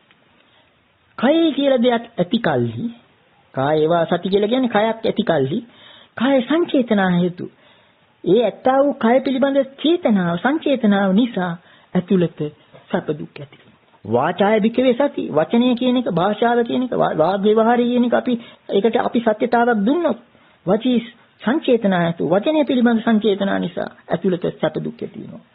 ඊළඟට මනස පිළිබඳවත් කියනවා. මනස කියලා දෙයක් ගත්තොත් ඇත්ත කියලා ඇත්ත වශයෙන් මනසක් තියෙනවා කියලා. ඒ මනෝ සංචේතනා හේතු ඒත් ඇතුළත දුක් වෙනවා. ඒක තව ගැඹුරින් ප්‍රකාශ කරනවා. ඒවා තමනුත් ඒ සංස්කාරයත් කරගන්නවා. ඒ වගේම අනිත් කරනවා. අනිත් තමන්ට ඒවා සකස් කරලා දෙනවා. ඒ සැප දුක් ආදී. ඒ වගේම දැනුවත්වත් කරනවා නොදැනුවත්වත් කරනවා. ඔන්න එතකොට එහෙම කියලා අවසන් කරන ටිකයි අපිට වැදගත් වෙන්නේ. බුදුරජාණන් ප්‍රකාශ කරනවා මේ හැම එකක්ම අවිද්‍යාව පත්‍යාව අවිද්‍යාව ප්‍රත්‍යේනුයි මේ අපි කයක් තියෙනවා කියලා ගන්න. වචනයක් තියෙනවා කියලා ගන්න. මනසක් තියෙනවා ගන්න. ඊළඟට අනිත් පැත්ත ප්‍රකාශ කරනවා අවිද්‍යාවත් ඒවා අශේෂ විරාග නිරෝධා. සෝ කායෝ දිපින හෝති. සා වාචා දිපින හෝති. සෝ මනෝ දිපින හෝති. යම් පත්‍යාස උප්පජ්ජති අජ්ජත්තං සුඛ දුක්ඛ. මහා පුදුම දේශනාවක් ඒක. අවිද්‍යාවගේම නිරවශේෂ නිරෝධයෙන් පස්සේ අර කියාපු කයක් නැහැ, වචනයක් නැහැ, මනසක් නැහැ. යම් ඒ කියාපු තුනකින් යම් සැප දුක් ඇති වෙනවා නම් ආත්‍යත් ඒව නැහැ. ඊළඟට ඉවර කරන්නේ කොහොමද? ඒ සූත්‍රය මේ විදිහට සෝ කායෝති පිනහෝති සාවාචති පිනහෝති සෝ මනෝති පිනහෝති. ඊළඟට කියනවා චෙත්තං තං නහෝති වත්තුං තං නහෝති ආයතනං තං නහෝති අධිකරණං තං නහෝති යම් පත්‍යාස උපජ්ජති අජ්ජත්තං සුඛ දුක්ඛං. ඒ අමුතු උපමා කීපයක් බුදුරජාණන් වහන්සේ දෙනවා. ඇතුළත සැප දුක් ඇතිවීමට හේතු වන යම් කෙතක් තිබුණා ඒ කෙතක් ඉවරයි. යම් ඉඩමක් තිබුණා ඒ ඉඩමක් ඉවරයි. වත්තුං තං නහෝති. යම් ආයතනයක් තිබුණා ඒ ආයතනයක් ඉවරයි. යම් හේතුවක් තිබුණා ඒකත් ඉවරයි. ඔන්න දුක් කෙලවර කරන හැටි පෙන්වන්නේ. එයින් අපිට මේ හැම එකකින් පෙන්වුම් කරන්නේ සංස්කාර කියන වචනේ ගැඹුරු පැත්ත. අපි පුලුල් පැත්ත කියලා කිව්වේ අර දෙකම. ඒ අර පෙරහුරුව වගේම අන්තිමට අර භව රැඟුමට උපකාර වෙන ඊළාට නැවත භවයක් මවන අபிසංස්කාර ඒ සංඛතේ. ඉතින් මෙන්න මේ විදිහට මහා පුදුම කාරණා රාශියක් මෙතන තියෙනවා. ඊළඟට තව ටිකක් හිතලා බැලුවොත් දැන් බොහෝ දෙනාට ගැටලු තියෙන ගාථා තියෙන මේ සංස්කාර පිළිබඳව සඳහන් වෙන. මේ හැම දිනක්ම වගේ අවිල්ල අහන එකක් තමයි සබ්බේ සංඛාරා අනිච්චාති යදා පඤ්ඤාය පස්සති අතනි බින්දති දුක්ඛේ සමග්ගෝ විසුද්ධිය. උහම පළවෙනි ගාථාවේ සියලු සංස්කාරයන් අනිත්‍ය කියලා දැක්කොත් අනිච්චාති යදා යම් අවස්ථාවක ප්‍රඥාවෙන් දැක්කොත් එතකොට මේ දුක ගැන කලකිරෙනවායි මේකයි විසුද්ධියට මාර්ගය කියලා. පළවෙනි ගාථාවේ එහෙම සඳහන් වෙනවා. කෙටියෙන් කිව්වොත්. දෙවෙනි ගාථාවේ කියන්නේ සබ්බේ සංඛාරා දුක්ඛාති. සියලු සංස්කාර දුකක් බව වැටහුනොත් ඒක විදර්ශනාවෙන් දැක්කොත් මේක තමයි විසුද්ධියට මාර්ගය. නමුත් තුන්වෙනි ගාථාවේ ගැටලුවක් වෙලා තියෙන්නේ. සබ්බේ ධම්මා අනාත්තාති. එතෙන්දි මොකද ධම්මා කියන යෙදුවේ කියන එක හැමෝටම ගැටලුවක්. සබ්බේ ධම්මා අනාත්තාති. අනාත්ම කියනකොට සියලු ධර්මයන්. දැන් මුල් ගාථාවේ කියුනේ සියලු සංස්කාර අනිත්‍යයි. දෙවෙනි ගාථාවේ කිය සියලු සංස්කාර දුකයි. තුන්වෙනි ගාථාවේ කියනවා සියලු ධර්මයන්, සියලු ධම්ම අනාත්මයි. ඔන්න ඔතෙන්දි ගැටලුව වෙන්නේ මේකයි. ධම්ම කියන එක අපි කලින් පෙන්වුම් කළ දීලා තියෙනවා මනසට අරමුණු හැදවන දේවල්. එතකොට හැම දෙයක්ම කියනකොට අපේ පැරණන්නන් කියන්නේ ඒක නිසා තමයි මූලපරියාය සූත්‍රය දුරවබෝධ වෙලා තියෙන්නේ. නිවන දෙයක් නෙවෙයි කියලා. නමුත් නිවන දෙයක් කරගෙන තියෙනවා. නිවන දෙයක් මෙතන කියන්නේ සංඛත අසංඛත ධර්ම දෙක ඔක්කොම. දැන් අසංඛතේ නිවන කියන එකට අසංඛත ධර්මයක් කරගෙන අසංඛත ධාතුවක් කරගෙන අන්තිමට සියදෝරිස් නිවනක් කරගෙන තියෙන බව අපි පෙන්වන්නේ. නමුත් අසංඛතය කියලා කියන්නේ මොකක්ද? සංඛතය නැති වුණු අවස්ථාවේ. ඒක තමයි ඔන්න සමහර විට තියෙනවා ගාථාවක් ඒකත් තේරුම් ගන්න පුළුවන්. සංඛාරාණං khයං යත්වා අකතං යූසි බ්‍රාහ්මණ ධම්මපදයේ තියෙනවා. සංස්කාරයන්ගේ ක්ෂය වීම තේරුම් ගත්තොත් අකත කියලා කියන අසංකත தත්ත්වය ලැබෙනවා. ඒක අමුතු දෙයක් නෙවෙයි. සංස්කාරයන්ගේ සංස්කාර ඒවා යම් කිසි ටිකකට හිතන්නේ දැන් මේ පැදුරක රටාවක්. අපේ රටාව තුල හිත බැඳෙන්නේ ඝන සංඥාව නිසානේ. මේක මේ පැදුර ඒ අතට මේ අතට හැදිච්ච දේවල් ගැන හිතනකොට ඒ රටාවෙන් මිදෙනවා. අන්න එහෙම දෙයක් මේ අසංකත කියලා කියන්නේ. ඒකත් දෙයක් කරගෙන අන්තිමට. ඒකයි මේ භයානකකම. ඉතින් සබ්බේ ධම්මා අනාත්තා කියන්නේ නිවනත් ඇතුළුව. නිවන කියන එක අපි ඉලක්කයක් හැටියට ගන්නකොට ගන්නේ මනසට අරමුණක් හැටියට. එහෙම නේද? මනසට අරමුණක් නේ. ඉතින් ඇත්ත එහෙම නැතුව බෑ අපිට. ඒක නැතුව බෑ.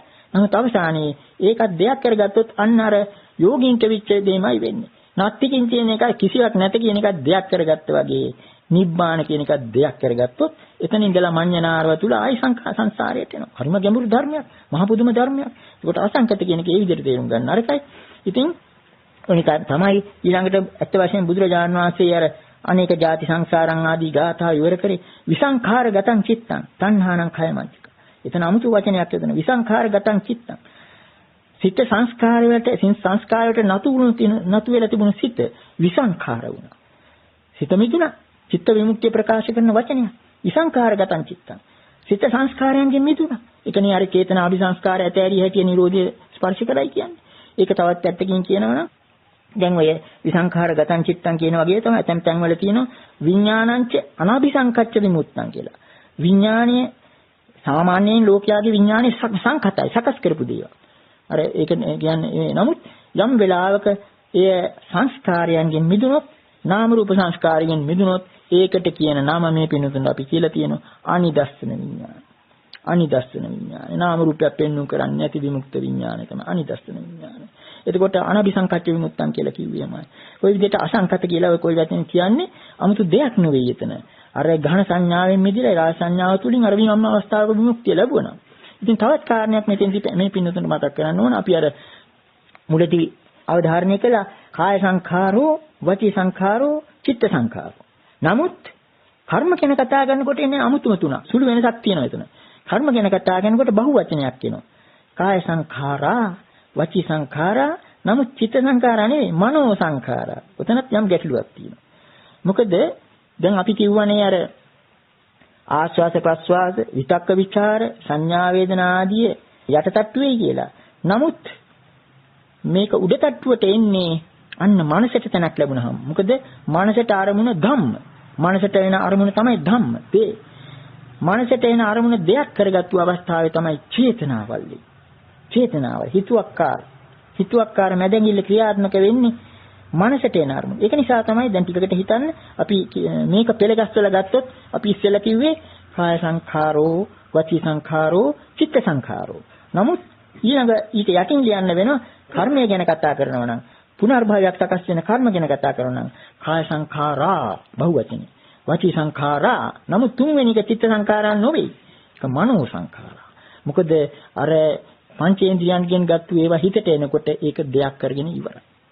දෙයක් කරගෙන ඉවරයි. ඡන්ද මූලක ආවසෝ සබ්බේ ධම්ම හැම දෙයක්ම ඡන්ද ආදීන් වෙනවා කියලා කියන්නේ. මේ ගැඹුරට යන කාරණා අපි මේකේ කියන්නේ. ඉතින් අන්න එහෙම සලකා ගන්න. එතකොට එයින් පේනවා මේ සංස්කාර කියන වචන කොයිතරම් මහ පුදුම ගැඹුරක් තියෙන වචනයක්ද කියලා. සංකත සකස් කිරීම කියන එක.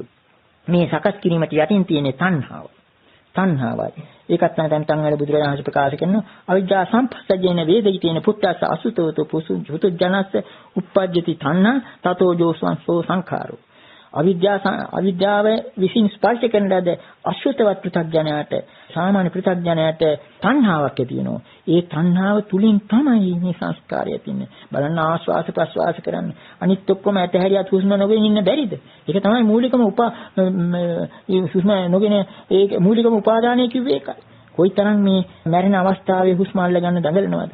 එයින් අපිට පේනවා ඒකට භවය තියෙන්නේ ඔන්න ඔය කියාපු ඒ සියුම් වූ සංස්කාර තුන උඩයි. අනිත් බාහිර දේවල් අර ඒකට පස්සේ භවයේ දිගින් දිගට යන ඒවා. නමුත් මූලික වශයෙන් තියෙන්නේ සංස්කරණය කරන්නේ අවිද්‍යාව තුලින්. අවිද්‍යාව කියලා කියන අන්ධකාරය තුලින් කෙරෙන සංස්කාරය ත්‍රිවිධයි. කාය සංස්කාර, වචී සංස්කාර, චිත්ත සංස්කාර. ඒ සංස්කරණේ අර තුන්වෙනි එක මනෝ සංස්කරණයක් බවට පත් වෙන්නේ අර ඒක ඕලාරික අවස්ථාවට, ගොරෝසු අවස්ථාවට පත් වෙලා සංකත වුණු අවස්ථාවට. අපි මනෝ සංචේතනා කියලා කිව්වේ කෙනේ. එතකොට වේදනා සංඥා ඇති වුණු පමණට කර්මයක් රැස් නුනත් මනෝ සංචේතනා. ඒක නේ හැමතැනම ඔය දැන් මේ පින්නතුන් දන්නවා. දැන් ධම්මපද ගාථාව අපි බොහෝ විට අන්තිමට මෙන්නේ මුලම ධම්මපද ගාථා දෙකටනේ මුලටම එන ගාථා දෙකටනේ මනෝ පුබ්බංගමා ධම්මා මනෝ සෙට්ඨා මනෝමය මනසාචේ පදුට්ඨේන අන්න මනසාචේ පදුට්ඨේන දූෂිත මනසකින් කරොත් එතන මන කතාව වෙන්නේ මනස. මොකද එතෙන්දී වගකීමක් ගත්තා. මනසට ඉස්සරහින් තියෙන දෙයක්. ඒ දෙය එතනයි චේතනාව ක්‍රියාත්මක වෙන්නේ. මනසට තියෙන ඉස්සරහින් කෙලින්ම දෙයක්. ඒ දෙය කුසල් හෝ වෙන්න පුළුවන් අකුසල් වෙන්න පුළුවන්. ඒක තුලයි කර්ම රැස් වෙන්නේ. ඔන්න හොඳට බේර ගන්න ඔය හුඟක් කාරණා මෙතන කියනවා. ඉතින් ඔන්න දැන් අපි අර පෙළගස්සලා ගත්තු වචන ටික තමම හිතා ගන්න. සංඛාරා කියන වචනේ තියෙනවා, අபிසංඛාර කියන වචනේ තියෙනවා, චේතනා කියන වචනේ තියෙනවා, සංචේතනා කියන වචනේ තියෙනවා, සංකත කියන වචනේ තියෙනවා, අසංකත කියන වචනේ තියෙනවා. ඉතින් ඔන්න ඔය වචනවල ඒවා තුල තියෙනවා අපි මේ කියාපු ඒ සාරාංශය. මේ අර බුදුරජාණන් වහන්සේ ප්‍රකාශ කරේ නිකන් නෙවෙයි එතකොට. යං කිංච දුක්ඛං සම්භෝති සබ්බං සංඛාරපච්චය. ඉතින් ඒක නිසාම තමයි තව ටිකක් කියනවනම් මේක ඒ ගාථාවට වැඩි දෙනෙක් කැමති නෑ. අනිත් කවුරුත් හැබැයි මේ ශාසනයේ තියෙන වටිනාම ඊ타ත්ම රසවත්ම හින්දුව තමයි අවසානයේ කාටත් අහන්න ලැබෙන්නේ. අනිච්චවත සංඛාරා උපාද වය ධම්මිනෝ උපපඤ්ඤිත්වා නිරුද්ධಂತಿ තේසං උපසමෝ සුඛෝ. අත්වශයෙන් මට හිතුණා මේ දේශනාව මුලට පටන් ගන්න මේකෙන්. නමුත් මම දැනගත්තා ඒ කවුරුත් නැගිටලා ආවේ මේක කිව්වේ. ඒක නිසා අදට කිව්වා. ඉතින් අනිච්චවත සංඛාරය ඒ තරම් ගැඹුරු ගාථාවක් නෑ. දැන් ඒකට සතිපට්ඨාන සූත්‍රයට ගිහිච්ච කල සතිපට්ඨාන සූත්‍රයේ මේ මොකද්ද මේ වට්ටක ගෙඩිය වුණා වගේ මේකත් මරණීය සීපත් මේ අර මරණ ගෙදර මතක් වෙනවා. නමුත් මේක කොයිතරම් ගැඹුරක් තියෙද? අනිච්චවත සංඛාරා උපාද වය ධම්මිනෝ. ඒ කාන්තෙන්ම සංස්කාරයෝ අනිත්‍යය. උපාද වය ධම්මිනෝ ඇතිවීම නැතිවීම ස්වභාවයත් පජ්ජිත්වා නිරුද්ධಂತಿ ඇති වෙලා නැති වෙනවා. ඒ හේසං රූප සමෝසුකෝ ඒවයි සංසිඳීම. ආස්වාස ප්‍රස්වාස විතක් ਵਿਚාරේ හැම එකක්ම අයිති එකට. ඔන්න ඊළඟට තවත් එකක් අපි එකතු කරමු ඔකට එතන කිව්වේ අනිච්චවත සංඛාරා උපාද වය ධම්මිනෝ uppajjitva niruddhanti te sangupa samosukho. නමුත් තවත් එකක් තියෙනවා ඒ වගේම දැන් ඔය සංස්කාරවල අபிසංඛත කියලා කියන ඒ ගොරෝසු සංස්කාර ඒවා පිළිබඳව ඒ හැම එකක්ම එතකොට අර ආස්වාස් ප්‍රසවාස පමණක් නෙවෙයි අනිච්චවත සංඛාරා උපාද වය ධම්මිනෝ. එතකොට සංස්කාර පිළිබඳව තියෙන්නේ උපාද වය ඇතීම් නැතිම් ස්වභාවය. නමුත් සංඛතය පිළිබඳව මහ පුදුම විවරණයක් බුදුරජාණන් වහන්සේ කියනවා. සංඛතය කියන එක තෝරලා තියෙන්නේ මෙහෙමයි. තීනිමානි බික්කවේ සංඛතස්ස සංඛත ලක්ෂණානි. මහණෙනි සංඛතය කියලා කියන එකේ ලක්ෂණ තුනක් තියෙනවා. මොනවද ලක්ෂණ තුන? උපාදෝ පඤ්ඤායති, වයෝ පඤ්ඤායති, පිටස්ස අඤ්ඤතත්තම් පඤ්ඤායති. පිටස්ස අඤ්ඤතත්තම් පඤ්ඤායති. ඒකේ තේරුම සංඛතේ උපදීමක් එමෙ හට ගැනීමක් දකින්න ලැබෙනවා. ගෙවි යාමක් දකින්න ලැබෙනවා. තවත් එකක් තියෙනවා. පිටස්ස අඤ්ඤතත්තම් කියන්නේ පින්නතුණි. පිටි කියලා කියන්නේ පැවැත්ම. පැවැත්මයි කියලා අපි ගන්න දේ අඤ්ඤතා භාවයක් වෙනස් වීමක් තිබෙනවා. එතකොට සංස්කාර නම් ඇතිවීම නැතිවීම පමණයි.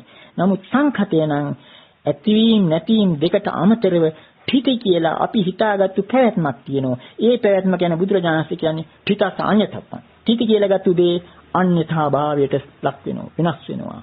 අන්න ඒක නිසා එතන ඊටාම ගැඹුරු කාරණයක් තියෙන්නේ. එතකොට ඊළඟට කියනවා අසංකත ධාතු. අසංකත කියන්නේ නිවන බව මේ පිනුතුන අහලා තියෙනනේ. අසංකතය ගැන මේ අවස්ථාව බුදුරජාණන් ප්‍රකාශ කරන්නේ මෙහෙමයි. තීනිමානි බික්කය අසංකතස්ස අසංකත ලක්ෂණානි. අසංකතේ ලක්ෂණ මොනවද? න උපාදෝ පඤ්ඤායති, න වයෝ පඤ්ඤායති, න පිටස්ස අඤ්ඤතත්තම් පඤ්ඤායති. එතකොට සංකතේ අර කියාපු තුන. නමුත් අසංකතේ උපාදේකුත් නෑ, වේවීමකුත් නෑ, පිටියක වෙනස් වීමක් පිළිබඳ කතාන්තරිකුත් නෑ. මොකද ඒවා අපි පෙන්වලා තියෙනවා සලආයතන නිරෝධයත් එක්ක, විඥාන නිරෝධයත් එක්ක, නාම රූප නිරෝධයත් එක්ක ඔක්කොම නිරුද්ධයි. ආයි ඇති වෙන්න නැති වෙන දෙයක් නෑ. ඒක තමයි ඔය නිවන දේශනාවල බොහෝ දෙනාට තේරුම් ගන්න තිබුණේ. යම් එක්තරා ආයතනයක් තියෙනවා. ආයතනයක් කියන වචනයට රැවටුණ කට්ටිය. එක්තරා ආයතනයක් තියෙනවා. ඒ ආයතනේ යාමකුත් නෑ, ඊමකුත් නෑ, සිටීමකුත් නෑ, පැවැත්මකුත් නෑ, අරකට නෑ, මේකත් නෑ කියලා ඔක්කොම කියන්නේ. මොකද අන්න ඔය කියාපු අසංකත තත්ත්වය. එතකොට ඔන්න මේ පින්නතුන්ට මේ පැයකට කියන්න පුළුවන් තරමක් කිව්වා. මේවා හොඳට ජීර්ණ කරගන්න බලන්න. දහසක් නැයින් තේරුම් ගන්න බලන්න. ඉතින් මේ කිව්වේ මොකද අර මෙච්චර කාලයක් සම්මත පටිච්චසමුපාද විවරණය තුල මේ සංස්කාර වලින් සකස් කරන්නේ පටිසන්ධි විඥානයක් කියන මතයක් තිබුණා. පටිසන්ධි විඥානය නොවේ බව අපි පෙන්눔 කරා. ඒකේ අර්ථ දෙකක් තියෙන බවත් සංස්කාර, අபிසංකාර, සංකතෝ ආදීද ඉතින් මේවා උපකාර කරගන්න මේවා සාමාන්‍යයෙන් තර්ක විතර්ක වලට ගෙනියන්නේ නැතුව කාරණේ පැහැදිලි කරන්න ඕන නිසා අපි කිව්වේ තමන්ගේ භාවනාවට උපකාර කරගන්න වැරදි වැටහිම් තියෙනවා නම් මිත්‍යා දෘෂ්ටිය තියාගෙන බෑ මේ ගමන යන්න.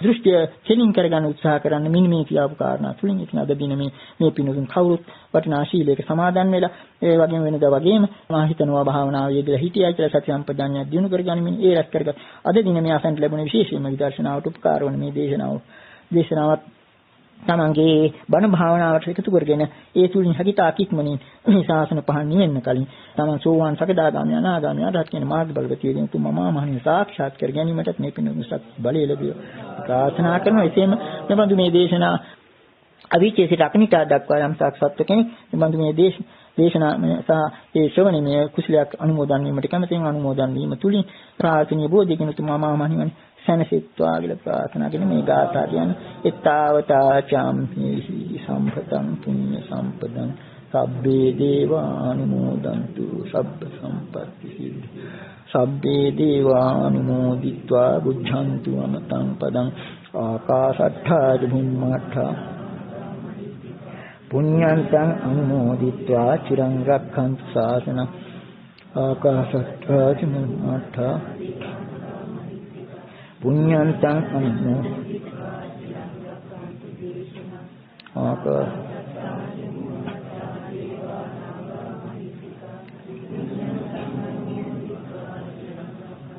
දුක්ඛපත්තාච නිදුක්ඛා භයපත්තාච නිභයා ශෝකපත්තාච නිශෝකා හොන්තු සබ්බේපි පානිනෝ දුක්ඛපත්තාච නිදුක්ඛා භයපත්තාච ශෝකපත්තාච නිශෝකා හොන්තු සබ්බේපි පානිනෝ දුක්ඛපත්තාච නිදුක්ඛා භයපත්තාච නිභයා ශෝකපත්තාච නිශෝකා හොන්තු සබ්බේපි පානිනෝ ඉමිනා පුඤ්ඤ කම්මේන මාමේ බාල සමාගමෝ සතං සමාගමෝ තු යාව නිබ්බාන පත්‍තිය මිනා පුඤ්ඤ කම්මේන මාමේ බාල සමාගමෝ සතං සමාගමෝ තු යාව නිබ්බානපත්තිය නා පුඤ්ඤ කම්මේන මාමේ බාල සතං සන